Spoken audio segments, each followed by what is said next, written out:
Friends, ನಾನು ನಿಮ್ಮ tech Bharat. ಎಲ್ಲರೂ ಹೇಗಿದ್ದೀರಾ? ನಾನು ಸೂಪರ್ ಆಗಿದ್ದೀನಿ, ನೀವು ಕೂಡ ಸೂಪರ್ ಆಗಿ ಇದೀರಾ ಅಂತ ನಾನು ಕೂಡ ಅನ್ಕೊಂಡಿದ್ದೀನಿ. ಇವತ್ತೊಂದು ತುಂಬಾ ಇಂಪಾರ್ಟೆಂಟ್ ಆದ ಒಂದು ಟಾಪಿಕ್ ನಿಮಗೋಸ್ಕರ ಚಾಯ್ಸ್ ಮಾಡ್ಕೊಂಡ್ ಬಂದಿದ್ದೀನಿ. ಈ ಒಂದು ಟಾಪಿಕ್ ಏನಂದ್ರೆ, ಯಾರ್ಯಾರು ಮೊಬೈಲಲ್ಲಿ YT ಸ್ಟುಡಿಯೋ ಯೂಸ್ ಮಾಡ್ತಿದ್ದೀರಾ ಅವ್ರಿಗೊಂದು ಗುಡ್ ನ್ಯೂಸ್ ಬಂದಿರುವಂಥದ್ದು ಯೂಟ್ಯೂಬ್ನಿಂದ ಒಂದು ಮಾನಿಟೈಸೇಷನ್ ಅಪ್ಡೇಟ್ ಬಂದಿದೆ. ಈ ಅಪ್ಡೇಟ್ ಏನಂತ ನೀವು ಕೇಳ್ಬೋದು. ಇದ್ರ ಬಗ್ಗೆ ಸಂಪೂರ್ಣ ಮಾಹಿತಿ ತಿಳಿಸಿದ್ದೀನಿ. ಬನ್ನಿ ನಮ್ಮ ಒಂದು ಟಾಪಿಕ್ ಶುರು ಮಾಡೋಣ. ಅದಕ್ಕಿಂತ ಮುಂಚೆ ಹೊಸಬ್ರು ನನ್ನ ಒಂದು ಟೆಕ್ ಬ್ರೋ ಚಾನಲ್ ನೋಡ್ತಾ ಇರೋದು, ದಯವಿಟ್ಟು ಟೆಕ್ ಬ್ರೋ ಚಾನಲ್ ಸಬ್ಸ್ಕ್ರೈಬ್ ಆಗಿಲ್ಲ ಅಂದರೆ ದಯವಿಟ್ಟು ಹೋಗಿ ಸಬ್ಸ್ಕ್ರೈಬ್ ಆಗಿ ಮತ್ತು ಬೆಲ್ ಕೂಡ ಕ್ಲಿಕ್ ಮಾಡಿ. ಈ ಥರ ಒಳ್ಳೆ ಕಾಂಟೆಂಟ್ ನಿಮಗೆ ಸಿಗ್ತಾ ಇರುತ್ತೆ. ಬನ್ನಿ ನಮ್ಮ ಒಂದು ಟಾಪಿಕ್ ಶುರು ಮಾಡೋಣ. ಹೇಳ್ದಲ್ಲ ಮುಂಚೆ ನಿಮಗೆ ಇದು ಅಪ್ಡೇಟ್ ಬಂದಿರುವಂಥದ್ದು ಮಾನಿಟೈಸೇಷನ್ ಮೇಲೆ ಯೂಟ್ಯೂಬಿಂದ. ಅದೇನು ಅಪ್ಡೇಟ್ ಅಂತ ನೀವು ಕೇಳ್ಬೋದು. ಗುಡ್ ನ್ಯೂಸ್ ಅಂತಾನೆ ಹೇಳ್ಬೋದು. ಯಾರ್ಯಾರೀಗ ನೀವು YT ಸ್ಟುಡಿಯೋನ ಮೊಬೈಲಲ್ಲಿ ಯೂಸ್ ಮಾಡ್ತಿದ್ದೀರಾ, ಗುಡ್ ನ್ಯೂಸ್. ಅದೇನಂತ ಅಂದರೆ, ನೀವು ನಿಮ್ಮ ಚಾನಲ್ ಮಾನಿಟೈಸೇಷನ್ ಆಗೈತೆ ಅಂತ ಅಂದ್ಕೊಳ್ಳಿ.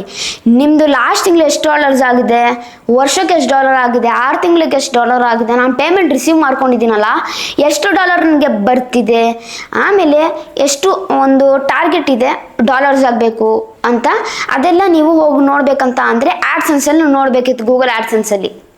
ಇದರಿಂದ ತುಂಬ ಜನಕ್ಕೆ ಪ್ರಾಬ್ಲಮ್ ಆಗ್ತಾಯಿತ್ತು, ಆಮೇಲೆ ಸ್ವಲ್ಪ ಟಾರ್ಚರ್ ಆಗ್ತಾಯಿತ್ತು ಅಂತಲೇ ಹೇಳ್ಬೋದು. ಆದರೆ ನೀವು YT ಸ್ಟುಡಿಯೋ ಅರ್ನ್ ಪೇಜಲ್ಲಿ ಕೇವಲ ಎಷ್ಟು ಡಾಲರ್ ಆಗಿದೆ ಅಂತ ಅಷ್ಟೇ ತೋರಿಸ್ತಾ ಇತ್ತು. ಇದರಿಂದ ಎಲ್ಲರಿಗೂ ಮೈನಸ್ ಪಾಯಿಂಟ್ ಅಂತಲೇ ಹೇಳ್ಬೋದು. ಆದರೆ ಈಗ ಅಪ್ಡೇಟ್ ತಂದಿದ್ದಾರೆ, ಇದು ರೋಲ್ ಔಟ್ ಮಾಡಿರುವಂಥದ್ದು ಈ ಒಂದು ಅಪ್ಡೇಟ್. ಈಗ ಅದೇನಂತ ಅಂದರೆ, ನೀವು ನಿಮ್ಮ ಒಂದು YT ಸ್ಟುಡಿಯೋದ ಆ್ಯಪ್ನಲ್ಲೇ ಎಷ್ಟು ತಿಂಗಳಿಗಾಗಿದೆ ಡಾಲರ್ಸು, 6 ತಿಂಗಳಿಗೆ ಎಷ್ಟಾಗಿದೆ, ವರ್ಷಕ್ಕೆ ಎಷ್ಟಾಗಿದೆ ಅಂತ ಎಲ್ಲ ಇಲ್ಲೇ ನೀವು ಸಂಪೂರ್ಣವಾಗಿ ಚೆಕ್ ಮಾಡ್ಕೊಬೋದು. ಗೂಗಲ್ ಆಡ್ಸೆನ್ಸಲ್ಲಿ ಚೆಕ್ ಮಾಡೋಷ್ಟೆಲ್ಲ, ಕೇವಲ ನೀವು ಅಡ್ರೆಸ್ ವೆರಿಫಿಕೇಷನ್, ಐಡೆಂಟಿ ವೆರಿಫಿಕೇಷನ್ ಅಂದರೆ ವೆರಿಫಿಕೇಷನ್ ನೀವು ಮಾಡಬೇಕಷ್ಟೆ. ಇನ್ನು ಆದಮೇಲೆ ನೀವು ಆಡ್ಸೆನ್ಸು ಟಚ್ ಮಾಡೋಷ್ಟೇ ಇಲ್ಲ ಅಂತಲೇ ಹೇಳ್ಬೋದು. ಆಮೇಲೆ ಗೂಗಲ್ ಆಡ್ಸೆನ್ಸ್ ಪಿನ್ ಬರುತ್ತೆ, ಅದನ್ನ ಆ್ಯಡ್ ಮಾಡಬೇಕು. ಆಮೇಲೆ ಬ್ಯಾಂಕ್ ಅಕೌಂಟು ನೀವು ಇಷ್ಟು ಆ್ಯಡ್ ಮಾಡಿಬಿಟ್ರೆ ಸಂಪೂರ್ಣವಾಗಿ ಗೂಗಲ್ ಆಡ್ಸೆನ್ಸ್ ಚೆಕ್ ಮಾಡೋಷ್ಟೇ ಇಲ್ಲ. ಎಂತಕ್ಕಂದರೆ ಈ ಒಂದು ಅಪ್ಡೇಟ್ನ ತಂದಿದ್ದಾರೆ, ಬೆಂಕಿ ಅಪ್ಡೇಟ್ ಅಂತಲೇ ಹೇಳ್ಬೋದು. ಮತ್ತು ಇನ್ನೊಂದು, ಆ ವೆರಿಫಿಕೇಷನ್ ಮಾಡೋದು ಹೇಗೆ ಅಂತ ನೀವು ಕೇಳ್ಬೋದು. ಅದ್ರ ಬಗ್ಗೆ ವಿಡಿಯೋ ಮಾಡಬೇಕಂದ್ರೆ ಕಮೆಂಟ್ ಬಾಕ್ಸ್ ನನಗೆ ತಿಳಿಸಿ, ಅದ್ರ ಬಗ್ಗೆ 100% ನಾನು ವಿಡಿಯೋ ಮಾಡ್ತೀನಿ. ಇದೊಂದು ಗುಡ್ ನ್ಯೂಸ್ ಅಂತಲೇ ಹೇಳ್ಬೋದು. ತುಂಬ ಜನಕ್ಕೆ ಟಾರ್ಚರ್ ಆಗ್ತದೆ, ಗೂಗಲ್ ಕ್ರೋಮ್ಗೆ ಹೋಗ್ಬಿಟ್ಟು ಗೂಗಲ್ ಆಡ್ಸೆನ್ಸಲ್ಲಿ ಹೋಗ್ಬಿಟ್ಟು ಚೆಕ್ ಮಾಡೋಕ್ಕೆ ಈ ಥರ. ಆದರೆ ಅದ್ರ ಬದಲು ಇಲ್ಲೇ YT ಸ್ಟುಡಿಯೋದಲ್ಲೆಲ್ಲ ಸಂಪೂರ್ಣ ಮಾಹಿತಿಯಾಗಿ ಚೆಕ್ ಮಾಡ್ಕೊಬೋದು. ಹೇಳ್ದಲ್ಲ ನಿಮಗೆ ತಿಂಗಳಿಗೆ ಎಷ್ಟಾಗಿದೆ ಡಾಲರ್, 6 ತಿಂಗಳಿಗೆ ಎಷ್ಟಾಗಿದೆ ಡಾಲರು, ಆಮೇಲೆ ಇನ್ನೊಂದು ವರ್ಷಕ್ಕೆ ಎಷ್ಟಾಗಿದೆ ಪೇಮೆಂಟ್ ರಿಸೀವ್ ಆಗಿದ್ದು, ಎಷ್ಟು ನನಗೆ ರಿಸೀವ್ ಆಗಿದೆ ಪೇಮೆಂಟು ಅಂತ ಸಂಪೂರ್ಣ ಮಾಹಿತಿ ಇಲ್ಲೇ ತಿಳಿಸ್ಕೊಬೋದು. ಮತ್ತು ಇನ್ನೊಂದು ಕ್ಯಾಟಗರಿ ಆಗಿ ಡಿವೈಡ್ ಆಗಿದೆ. ಇದು ಶಾಪಿಂಗಿಂದ ಎಷ್ಟು ಬಂದಿದೆ, ಮೆಂಬರ್ಶಿಪ್ಪಿಂದ ಎಷ್ಟು ಬಂದಿದೆ, ಆ್ಯಡ್ಸಿಂದ ಎಷ್ಟು ಬಂದಿದೆ ಅಂತ ಎಲ್ಲ ಸಂಪೂರ್ಣ ಮಾಹಿತಿಯಾಗಿ ನೀವು YT ಸ್ಟುಡಿಯೋ ಅರ್ನ್ ಪೇಜಲ್ಲೆಲ್ಲ ಚೆಕ್ ಮಾಡ್ಬೋದು. ಇದೊಂದು ಗುಡ್ ನ್ಯೂಸ್ ಅಂತ ಹೇಳ್ಬೋದು, ಒಂದು ಬಿಗ್ ಥಮ್ಸ್ ಅಪ್ ಅಂತ ಹೇಳ್ಬೋದು ಯೂಟ್ಯೂಬರ್ ಹೇಳ್ಬೇಕಂತ ಅಂದರೆ ಅಪ್ಡೇಟ್ಸ್ ಎಲ್ಲ 1 by 1 ತರ್ತಿದ್ದಾರೆ ಅಂತಲೇ ಹೇಳ್ಬೋದು. ಮುಂಚೆ ವಿಡಿಯೋ ಮಾಡಿದ್ದೆ ಯೂಟ್ಯೂಬ್ ಅಪ್ಲೋಡ್ ಬಗ್ಗೆ. ನೀವು ಮೂರನೇ ಅಲ್ಲದೆ ಅದು ಗೂಗಲ್ ಕ್ರೋಮ್ನಲ್ಲಿ ನೀವು ಅಲ್ಲಿ ಹೋಗಿ ಅಪ್ಲೋಡ್ ಮಾಡಬೇಕಾಗುತ್ತೆ. ಈ ಒಂದು ಅಪ್ಡೇಟು ಅತಿ ಶೀಘ್ರದಲ್ಲಿ 3 ರಿಂದ 6 ತಿಂಗಳು ಒಳಗಡೆ ತರ್ತಾರಂತೆ ಯೂಟ್ಯೂಬರು. ಹೇಳ್ದಲ್ಲ, ನಿಧಾನವಾಗಿ ತರ್ತಿದ್ರು ಅಪ್ಡೇಟ್, ಎಲ್ಲ ನಿಧಾನವಾಗಿ 100% ತರ್ತಾರೆ. ಹೇಳ್ದಲ್ಲ, ಆ ಒಂದು ವಿಡಿಯೋ ಅಪ್ಲೋಡಿಂಗ್ ಫೀಚರ್ YT ಸ್ಟುಡಿಯೋಗೂ ಕೂಡ ಫೀಚರ್ಲಿ 100% ಬಂದೇ ಬರುತ್ತೆ. ಆಮೇಲೆ ಈ ಒಂದು ಅಪ್ಡೇಟ್ನ ರೋಲ್ ಮಾಡುವ ಒಂದು ಸಮಯದಲ್ಲಿ ತುಂಬ ಜನಕ್ಕೆ ಒಂದು ಮೆಸೇಜ್ ಬಂದಿತ್ತು, ಪ್ಲಸ್ ಕೂಡ ಒಂದು ಪ್ರಾಬ್ಲಮ್ ಆಗಿತ್ತು. ಆ ಒಂದು ಪ್ರಾಬ್ಲಮ್ ಏನಂತ ಅಂದರೆ, ವಿಡಿಯೋ ಡಿಸ್ಕ್ರಿಪ್ಷನ್ ಮಿಸ್ಸಿಂಗ್, ಡಿಸ್ಕ್ರಿಪ್ಷನ್ನೇ ಕಾಣಿಸಿಲ್ಲ, ವಿಡಿಯೋ ಮಾಯ ಆಗ್ಬಿಟ್ಟಿದೆ ಅಂತಲೇ ಹೇಳ್ಬೋದು. ಇದೇಂತಕ್ಕಂತ ಅಂದರೆ ಒಂದು ಬಗ್ ಬಂದಿತ್ತು. ಈ ಬಗ್ಗಿಂದ ತುಂಬ ಪ್ರಾಬ್ಲಮ್ ಆಗಿತ್ತು. ಇದರಿಂದ ಯೂಟ್ಯೂಬ್ ಅವರು ರೋಲ್ ಔಟ್ ಮಾಡ್ತಾ ಇದ್ದಾಗ ಅಪ್ಡೇಟ್ನ ಆ ಒಂದು ಪರ್ಟಿಕ್ಯುಲರ್ ಬಗ್ನ ಫಿಕ್ಸ್ ಮಾಡಿದ್ದಾರೆ. ಇದೊಂದು ಒಳ್ಳೆ ವಿಷಯ ಅಂತ ಹೇಳ್ಬೋದು. ಅದೇನು ಬಗ್ ಅಂತ ನೀವು ಕೇಳ್ಬೋದು. ತುಂಬ ಜನಕ್ಕೆ ಈ ಮೆಸೇಜ್ ಬಂದಿತ್ತು. ಆದರೆ ಒಂದೇನಂತ ಅಂದರೆ, ಒಂದು ನಾವು ಮೈಂಡಲ್ಲಿ ಇಟ್ಕೊಬೇಕು, ಯಾರ್ಯಾರ ಮೊಬೈಲಲ್ಲಿ YT ಅಂದರೆ ಯೂಟ್ಯೂಬ್ ಆ್ಯಪ್ನಲ್ಲಿ ಅಥವಾ YT ಸ್ಟುಡಿಯೋದಲ್ಲಿ ಅಪ್ಲೋಡ್ ಮಾಡಿದಿರೋ ವಿಡಿಯೋನ ಅವ್ರಿಗೆ ಈ ಒಂದು ಮೆಸೇಜ್ ಬಂದಿದೆ, ಪ್ಲಸ್ ಪ್ರಾಬ್ಲಮ್ ಈ ಥರ ಬಗ್ ಬಂದಿರುವಂಥದ್ದು. ಆದರೆ ಯಾರು ನಂತರ ಒಂದು ನಿಮ್ಮ ಮೊಬೈಲಲ್ಲಿ ಅಪ್ಲೋಡ್ ಮಾಡ್ತಾ ಇದ್ದೀರಾ ಅಂತ ಅಂದರೆ, ಅಥವಾ PC-ನಲ್ಲಿ ಗೂಗಲ್ ಕ್ರೋಮ್ಗೆ ಹೋಗ್ಬಿಟ್ಟು YT ಸ್ಟುಡಿಯೋದಲ್ಲಿ ಅವರಿಗೆ ಏನು ಪ್ರಾಬ್ಲಮ್ ಆಗಿಲ್ಲ. ನಾನು ಅಷ್ಟೇ ಅಪ್ಲೋಡ್ ಮಾಡಿದ್ದೀನಿ. ಈಗ ಸಂಪೂರ್ಣವಾಗಿ ಹೇಳ್ತೀನಿ ನಿಮಗೆ. ನೋಡ್ತಾ ಇರ್ಬೋದಲ್ಲ, ಸೈಡಲ್ಲಿ ತೋರಿಸ್ತಾ ಇದ್ದೀನಿ. ಕಾವ್ಯ ಅಕ್ಕ, ಶ್ವೇತಾ ಅಕ್ಕ ನನಗೆ ಮೆಸೇಜ್ ಮಾಡಿದರು. ನೋಡ್ತಾ ಇರ್ಬೋದಲ್ಲ, ನಾನು ಅವಾಗ ಸ್ಕೂಲಲ್ಲಿದ್ದೆ. ಈಗ ಬಂದು ನಾನು ಇದು ನೋಡ್ತಾ ಇರ್ಬೋದಲ್ಲ, ತೋರಿಸ್ತಾ ನಿಮಗೆ.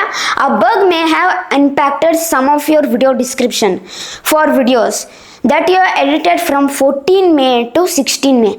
Please check your video descriptions to ensure that you are in your intended state ಅಂತ ಈ ಥರ ಮೆಸೇಜ್ ಬಂದಿತ್ತು ತುಂಬ ಜನಕ್ಕೆ. ತುಂಬ ಜನ ನಂಗೆ ಮೆಸೇಜ್ ಮಾಡ್ರು, ಬರೋತ್ ಈ ಥರ ಮೆಸೇಜ್ ಬಂದಿದೆ ನನಗೆ, ಇದು ಡಿಸ್ಮಿಸ್ ಕೊಟ್ಬಿಡ್ಲಾ, ಏನಾದರೂ ಪ್ರಾಬ್ಲಮ್ ಆಗುತ್ತಾ ನಮಗೆ ಅಂತ. ಇಲ್ಲೇನು ಹೇಳ್ತಿದ್ದೀರಾ ಅಂತ ಅಂದರೆ, ನಾನು ಹೇಳ್ದಲ್ಲ ಬಗ್ ಇಂಪ್ಯಾಕ್ಟ್ ಆಗಿದೆ ವಿಡಿಯೋ ಡಿಸ್ಕ್ರಿಪ್ಷನ್ಗೆ.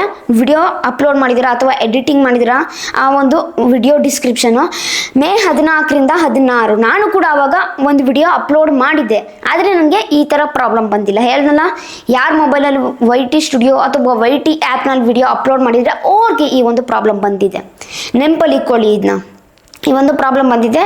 ಇವ್ರು ಹೇಳ್ತಿದ್ದಾರೆ ಯೂಟ್ಯೂಬ್ ಅವರು, ನೀವು ಚೆಕ್ ಮಾಡ್ಕೊಳ್ಳಿ ನಿಮ್ಮ ವಿಡಿಯೋ ಡಿಸ್ಕ್ರಿಪ್ಷನ್ ಏನಾದರೂ ಮಿಸ್ಸಿಂಗ್ ಇದೆ ಮತ್ತು ಏನಾದರೂ ಬಗ್ ಇದೆಯಾ ಇನ್ನ ಅಂತ ನಮಗೆ ರಿಪೋರ್ಟ್ ಮಾಡಿ, ಇಲ್ಲ ನಾರ್ಮಲ್ ಸ್ಟೇಟ್ ಇದ್ದರೆ ಓಕೆ ಅಂತ ಇವ್ರು ಹೇಳಿದ್ದಾರೆ ಯೂಟ್ಯೂಬ್ ಅವರು. ಈ ಒಂದು ಬಗ್ ಈಗ ಫಿಕ್ಸ್ ಆಗಿರುವಂಥ ತುಂಬ ಜನ ಕ್ವಶನ್ ಮೇಲಲ್ಲಿ ಬಂದಿತ್ತು, ನೋಡ್ತಾ ಇರ್ಬೋದಲ್ಲ, ಸೈಡಲ್ಲಿ ತೋರಿಸ್ತಾ ಇದ್ದೀನಿ. ಫಿಕ್ಸ್ಡ್ 5/17/2024 ವಿಡಿಯೋ ಡಿಸ್ಕ್ರಿಪ್ಷನ್ ಮಿಸ್ಸಿಂಗ್ ಅಂತ ನೋಡಿ, ಅದೇ ಸೇಮ್ ಹಾಕಿರುವಂಥದ್ದು. ಅದಕ್ಕೆ ಹೇಳ್ತಾ ಇರೋದು ಈ ಒಂದು ಏನೈತಲ್ಲ ಬಗ್ ಸಾಲ್ವ್ ಆಗಿರುವಂಥದ್ದು. ಈ ಬಗ್ ಆಗ್ತಾ ಇರುತ್ತೆ ಯೂಶ್ವಲಿ ಅಪ್ಡೇಟ್ ಮಾಡ್ತಾ ಇದ್ದಾಗ ಅಥವಾ ಏನಾದರೂ ಮಾಡ್ತಾ ಇದ್ದಾಗ. ಈ ಅಪ್ಡೇಟು ಏನೈತಲ್ಲ ಬಗ್ ಎಲ್ಲ ನಾರ್ಮಲ್ ಅಂತಲೇ ಹೇಳ್ಬೋದು. ಇದರಿಂದ ನೀವು ಕೂಡ ಅಷ್ಟೇ ನಿಮ್ಮ ಡಿಸ್ಕ್ರಿಪ್ಷನ್ ಏನಾದರೂ ಆಗಿದ್ರೆ ಮತ್ತೊಂದು ಸತಿ ಹೋಗಿ ಚೆಕ್ ಮಾಡ್ಕೊಳ್ಳಿ. ಏನಾದರೂ ಬಗ್ ಇತ್ತ ಅಂತ ಅಂದರೆ ನೀವು ಯೂಟ್ಯೂಬ್ ಅವ್ರಿಗೆ ಹೋಗಿ ಮೇಲ್ ಮಾಡಬೇಕಾಗುತ್ತೆ, ಯೂಟ್ಯೂಬ್ ಹೆಲ್ಪ್ಲೈನ್ ಅವ್ರಿಗೆ. ಅದ್ರದ್ದು ಬೇಕಾದ್ರೆ ನಿಮಗೆ ಲಿಂಕ್ ಡಿಸ್ಕ್ರಿಪ್ಷನಲ್ಲಿ ಕೊಟ್ಟಿರ್ತೀನಿ, ಬೇಕಾದ್ರೆ ಅವ್ರಿಗೆ ಹೋಗಿ ಬೇಕಾದ್ರೆ ಮೇಲ್ ಮಾಡ್ಬೋದು ಅಥವಾ ನೀವು ಚಾಟ್ ಮಾಡ್ಬೋದು, ಲೈವ್ ಚಾಟ್ ಅವ್ರಿಗೆ, ಈ ಥರ ನನಗೆ ಪ್ರಾಬ್ಲಮ್ ಆಗಿದೆ ಅಂತ ಏನು ಬೇಕಾದರೂ ಪ್ರಾಬ್ಲಮ್ ನೀವು ಸೊಲ್ಯೂಷನ್ ಕೇಳ್ಬೋದಲ್ಲಿ. ಇದೊಂದು ಗುಡ್ ನ್ಯೂಸ್ ಅಂತಲೇ ಹೇಳ್ಬೋದು. ನಾನು ಇಷ್ಟು ಹೇಳಿದ್ನಲ್ಲ ಅಪ್ಡೇಟ್ಸ್, ಯಾವ ಅಪ್ಡೇಟ್ ನಿಮಗೆ ಇಷ್ಟ ಆಯ್ತಂತ ಕಮೆಂಟ್ ಬಾಕ್ಸ್ ನನಗೆ ಕನ್ನಡದಲ್ಲಿ ತಿಳಿಸಿ. ಈ ಥರ ಇನ್ಫಾರ್ಮೇಷನ್ ಬೇಕಿದ್ರೆ ನನಗೆ ಪ್ರೋತ್ಸಾಹ ಕೊಡಿ. ಮತ್ತಿನ್ನೊಂದು, ಯೂಟ್ಯೂಬ್ ಬಗ್ಗೆ ಏನಾದರೂ ಇನ್ಫಾರ್ಮೇಷನ್ ಬೇಕಿದ್ರೆ, ಏನಾದರೂ ಹೆಲ್ಪ್ ಬೇಕಿದ್ರೆ ಅಥವಾ ಏನಾದರೂ ಡೌಟ್ ಇದ್ದರೆ ಕೆಳಗಡೆ ನಂಬರ್ ಹಾಕಿದ್ದೀನಿ, ಈ ನಂಬರ್ ತೊಗೊಂಡು ನನಗೆ ವಾಟ್ಸಪ್ ಮಾಡಿ, 100% ನಿಮಗೆ ಹೆಲ್ಪ್ ಮಾಡ್ತೀನಿ. ಮತ್ತು ಇನ್ನೊಂದೇನಂತ ಅಂದರೆ, ವಿಡಿಯೋ ಅಪ್ಲೋಡ್ ಮಾಡುವ ಸರಿಯ ರೀತಿ ಏನಂತ ಅಂದರೆ ಅದ್ರ ಬಗ್ಗೆ ಸಪ್ರೇಟಾಗಿ ವಿಡಿಯೋ ಮಾಡಿದ್ದೀನಿ, ಮೇಲೆ ನಿಮಗೆ ಪಿನ್ ಮಾಡಿದ್ದೀನಿ. ವಿಡಿಯೋ ನೋಡಿಲ್ಲ ಅಂದರೆ ಸಂಪೂರ್ಣವಾಗಿ ವಿಡಿಯೋ ನೋಡಿ, ತುಂಬ ಇಂಪಾರ್ಟೆಂಟ್ ವಿಡಿಯೋ ಇದು. 3ನೇ ವೇನೇ ಬೆಸ್ಟ್ ಅಂತ ಹೇಳ್ಬೋದು. ಆ ಒಂದು 3ನೇ ವೇಲೆ ನೀವು ವಿಡಿಯೋ ಅಪ್ಲೋಡ್ ಮಾಡಬೇಕು. ಮತ್ತು ಈ ಥರ ವಿಡಿಯೋಸ್ ಬೇಕಂದರೆ ದಯವಿಟ್ಟು ನನಗೆ ಪ್ರೋತ್ಸಾಹ ಕೊಡಿ. ಹೇಗೆ ಪ್ರೋತ್ಸಾಹ ಕೊಡೋದಂದರೆ ಜಸ್ಟ್ ತುಂಬ ಸಿಂಪಲ್. ಅದು ಹೆಂಗಂದ್ರೆ ನೀವು ಒಂದು ಸಬ್ಸ್ಕ್ರೈಬ್ ಮಾಡಿರಿ, ಒಂದು ಲೈಕ್ ಮಾಡಿರಿ, ಒಂದು ಶೇರ್ ಮಾಡಿರಿ, ಒಂದು ಕಮೆಂಟ್ ಮಾಡಿರಿ. ಇಷ್ಟು ಮಾಡಿದ್ರೆ ನನಗೆ ದೊಡ್ಡ ಪ್ರೋತ್ಸಾಹ ನೀಡ್ತೀರಾ. ದಯವಿಟ್ಟು ಕನ್ನಡ ಬೆಳೆಸಿ ಮತ್ತು ಕನ್ನಡ ಉಳಿಸಿ. ಇಲ್ಲಿಗೆ ವಿಡಿಯೋ ಮುಗಿಸ್ತಾ ಇದ್ದೀನಿ. ಜೈ ಕರ್ನಾಟಕ, ಒಂದೇ ಮಾತರಂ. ಶುಭ ದಿನ ಫ್ರೆಂಡ್ಸ್. ಮುಂದಿನ ವಿಡಿಯೋದಲ್ಲಿ ಸಿಗೋಣ ಫ್ರೆಂಡ್ಸ್.